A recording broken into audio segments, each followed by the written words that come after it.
but I'm also all right with everything else. You know, as far as people, spirituality and whatever it is, I totally am. It's all good. So I just got to say that. I should go ahead on from there. I met my wife, Mary Ellen, in New York. I went to New York. I was in New York for about 5 or 6 years, and I worked in Todd Shipyards in Red Hook, Brooklyn, New York. And I met Mary Ellen there, and we got married in '76. Yeah, and we had, we had a bunch of kids. 6. I've been blamed for overpopulating the world, but anyway, they're all good kids, they're all good people, and they all live here in Whitethorn. So we've been married. Actually, is today Valentine's Day? Yeah, tomorrow is our anniversary, and it'll be 45 years. 45 years. And yeah. I always say I don't know how I pulled that off. Probably with a lot of help from above, you know. So we were married in Brooklyn, New York. We stayed there.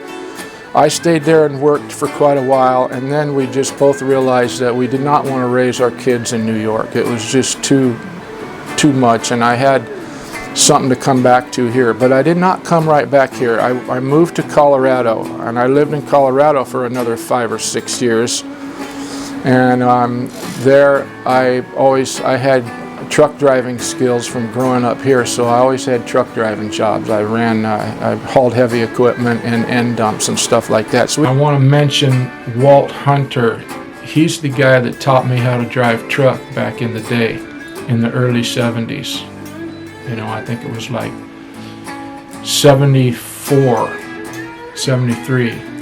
And I just want to put that out there for Walt. One of the nicest guys you'd ever want to meet. He loved children, and he always made you feel included. And he's the guy that taught me how to drive the big rigs. We lived there for about 5 years, and then decided to move back here to Whitethorn. Oh, wait a minute, let me back up. When we first got married, I decided to move to Whitethorn just for about a year, just to enjoy being married and not be in New York, and not be in my involvement with the Christian ministry at that time, because that's what took me to New York. So we were back here for a while. But then when we were in Colorado, we decided to come back here and move here. So we moved back here. And I guess I should say, well, we've been back here now for 35 years, I think. You know, I pretty much told my dad that, and now it's, you know, he wanted me to move back, but it was more like I told him, well, now you're not going to get rid of me. I'm here, you know, so. And it's all been really good. I've had a really good life here, really good. And, you know, I should say that from the very beginning, I've always been moved by music, and I've always been involved in music. And growing up, my mom's best friend, where she would leave me when she went on a date, her husband was a Dixieland jazz musician, and I would hear them rehearsing a lot, and a lot of people came through there that were pretty well-known artists, and I was exposed to music all my life. My mom played classical piano and always had classical music on in her house, and I just had an affinity for blues music, and so I've always been involved in that too. So I would like to mention is the band, the other musicians that I play music with. We're called the Funicators, and it's Michael Curran and Damian Rumetz, Mumser Goldman, and myself. And I just want to say Momser's like one of my best friends, and we've been in a couple of bands together. One of them was Bluethorn, that's where we first met, and we've been playing music together for a really long time. And I'm really lucky to be playing with the musicians I've been playing with. So I just want to put that out there and say that. But back here in Whitethorn,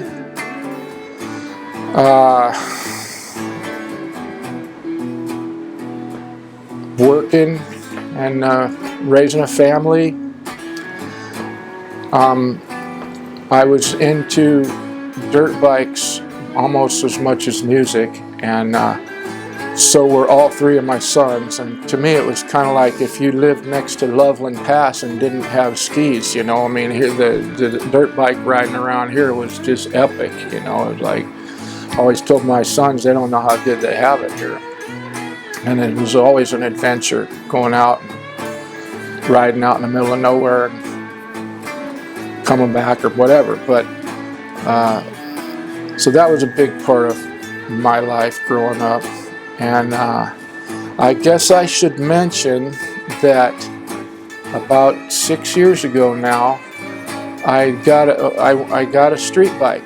And at first when I got a street bike, I was like, so what's fun about this? I just didn't really get it, because dirt bikes, you're just like going for it all the time, and you laugh, and it's like the most ultimate yippee that you can imagine. But the street bike thing first it was kind of boring to me, but then I kind of got it, because California is so diverse. I mean, there's areas here that I've lived here all my life and I've never seen them, and I started going and seeing places and enjoying that. But that's leading me up to about 6 years ago, when I was riding home from Garberville, and I knew my wife was about 15 minutes behind me. We had planned to come home and eat lunch, and I got in an accident. Somebody came over on my side of the road and almost was a full head on. I would have been dead.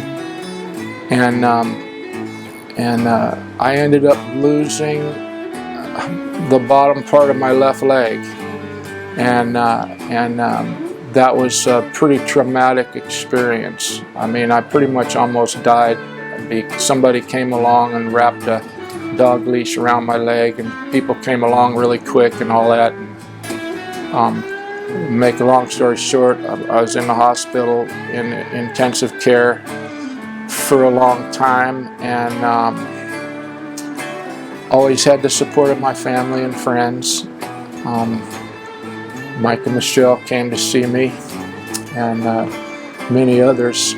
And so yeah, that was a long recovery, and it kind of set me back, kind of slowed me down a lot, which I can see is a good thing. You know, you have to try to find the good things in the little bumps in life that happen. You know, so I think that might be pretty much it. But I can say that recently I've gotten back into bicycle riding, and I have a mountain bike, and that's been a really good thing. My brother-in-law Jimmy organized a trip to Vietnam, a bicycle tour in Vietnam, and that was absolutely awesome. I mean, that was just an experience I'll never forget. It was like an 11-day tour, and we had a Vietnamese guide who took us places that you would never go on your own. And you know, we ate meals in people's houses, you know, and it was a very, very interesting trip. And that was about a year ago, right before the COVID stuff happened. In fact, when we were in Hong Kong airport, I think that a day later they started shutting things down. So I guess that's it. I don't know what else to say. If I stop talking, I might think of something that I should have in here, you know. Like just a simple little 12-bar thing like that. And let me make sure we're on the same page from here. Keep doing that.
came out. But